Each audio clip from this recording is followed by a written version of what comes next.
continuidade, nosso último vídeo, e eu estava falando sobre porque se por suas pisaduras somos sarados, porque hoje temos enfermidade.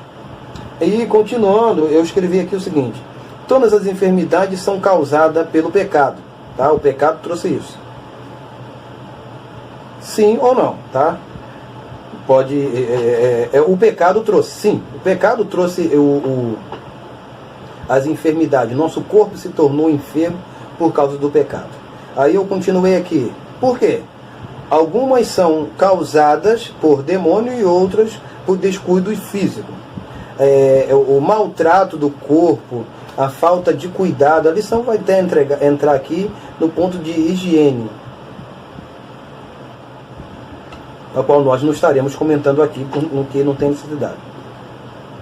Mas a falta de exercício físico, falta de cuidado, vai trazer algumas enfermidades, que a gente também vai encontrar em algumas passagens, Jesus repreendendo demônios que causaram enfermidade, como ele diz uma mulher que estava aprisionada por um demônio há 18 anos. Então algumas enfermidades são causadas por demônio, mas a consequência primária que abriu porta para as enfermidades em nosso corpo é o pecado. E por eu e você não deixarmos ainda este corpo de pecado, é por isso que sofremos ainda neste corpo as causas de enfermidade. Esta é uma das respostas que a gente pode dar. Mas seguindo, vou ler aqui. Como relacionar a doença de Paulo e de seus amigos com a ordem de Jesus, que está registrado em Marcos capítulo 16, 17 e 18. Você conhece, eu vou ler aqui rapidinho. 17 e 18, Marcos 16, 17 e 18. Diz assim, vou ler aqui. E esses sinais seguirão os que crerem. Em meu nome expulsarão demônio e falarão novas línguas. Versículo 18. Pegarão nas serpentes e se beberes alguma coisa mortífera, não lhe fará dano algum. E porão as mãos sobre os enfermos e os curarão.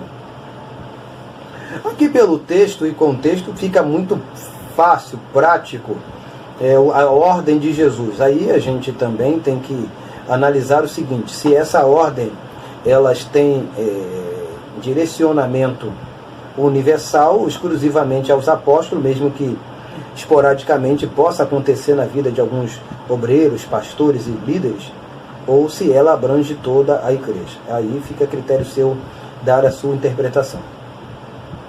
Contudo, a gente precisa entender o seguinte: colocarão as mãos sobre os enfermos e os curarão. Você, quando ora por um enfermo, ele é curado de imediato? Isso acontece? Não. E nem comigo.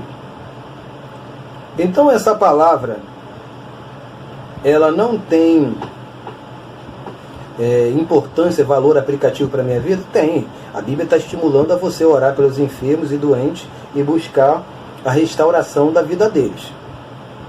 Eu li aqui a princípio que como a gente vai relacionar a doença de Paulo e de seus amigos, como Trófimo, como Timóteo, como outras pessoas que Paulo vai citar que estavam doentes, e com esse texto de colocar as mãos sobre os enfermos e curarão. Na realidade, eu entendo, e vou dar a minha opinião aqui, que aquela demanda muito grande na época da igreja, no início da igreja, de milagres através de Jesus e dos apóstolos, era para mostrar e apresentar e anunciar, se tornar público e visível o reino de Deus. Quando isso se tornou, o objetivo maior não eram mais as curas e milagres, mas eram exclusivamente a palavra, o ensino, a estrutura espiritual. Você também vai encontrar em passagem bíblica, por exemplo, em 1 Coríntios capítulo 12, Paulo falando o seguinte, perguntando o seguinte: tem todos os dons de curar? Então a gente entende que se nem todos, ele faz uma pergunta, Se nem todos têm o dom de curar, então nem todos vão utilizar este feito, esse sinal. Isso não quer dizer que você creia, não creia. Então, mas vamos entrar aqui a seguinte questão, para a gente avançar, porque eu quero ainda citar, ler um texto aqui importante. Versículo de número 14 do capítulo 16 de Marcos diz assim: finalmente apareceu aos 11, estando eles assentados juntamente, e lançou-lhe em rosto a sua incredulidade e dureza de coração, por não haverem crido no que tinha visto já ressuscitado. Então Jesus, ele lançou em rosto aos apóstolos a incredulidade deles. Aí segue a leitura, no versículo 17, quando nós lemos, falou assim: e estes sinais seguirão aos que crerem. Infelizmente eu e você não queremos admitir que não temos fé suficiente para alguns milagres serem realizados. A gente não quer acreditar que não temos fé, mas a Bíblia é clara: alguns sinais seguirão aos que crerem. Deus, na vida de Paulo, explicou o motivo em 2 Coríntios capítulo 12, versículo de número 9. O Senhor falou para ele: minha graça te basta. Então Paulo, ele entendeu que aquela enfermidade ia o acompanhar, mas não era empecilho de ele continuar servindo e adorando a Deus. Deus cura todas as enfermidades? Sim. Deus tem poder para curar todas as enfermidades? Sim. Mas quando a enfermidade é para a morte, Deus vai permitir que aquela enfermidade fique naquele corpo.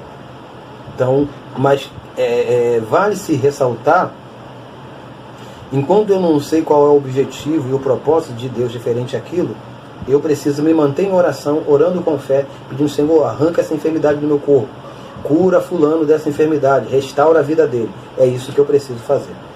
Mas eu quero aqui entrar para as partes finais. Já disse que uma das causas é a falta de fé. E um dos problemas que a gente tem em Mateus capítulo 7, 21 e 22, dizendo que algumas pessoas vão fazer milagres em nome de Jesus, mas são pessoas envolvidas em iniquidade. Então a gente encontra ali no texto manifestações de milagre, mas não da parte de Deus. No sentido, não vê o outro lado. Senhor, em teu nome eu fiz. Aí o Senhor fala: vinde bendito meu Pai. Não, apartai de mim maldito. E não tem o outro lado bom. Então a gente entende que ao decorrer do tempo os milagres vão diminuindo, para que a operação do erro, que está escrito em 1 Tessalonicenses 2, versículo 11, para que creiam na mentira, tenha que avançar. Porque se os sinais, as maravilhas, no cunho espiritual certo, direcionado por Deus, dado por Deus, aconteça na mesma proporção, a operação do erro não tem como crescer. Então Deus retém a operação da verdade, detém a operação da verdade e permite que a operação do erro avance. Com isso, a operação do erro vai permitir que milagres e algumas coisas aconteçam do outro lado, não da parte dos crentes mais sinceros. Mas isso não é uma resposta definitiva. Nós estamos só questão de argumentação. Indo para a nossa conclusão, o que nós precisamos observar aqui? E eu volto à parte do nosso texto áureo, quando falamos sobre as pisaduras de Jesus sendo sarado.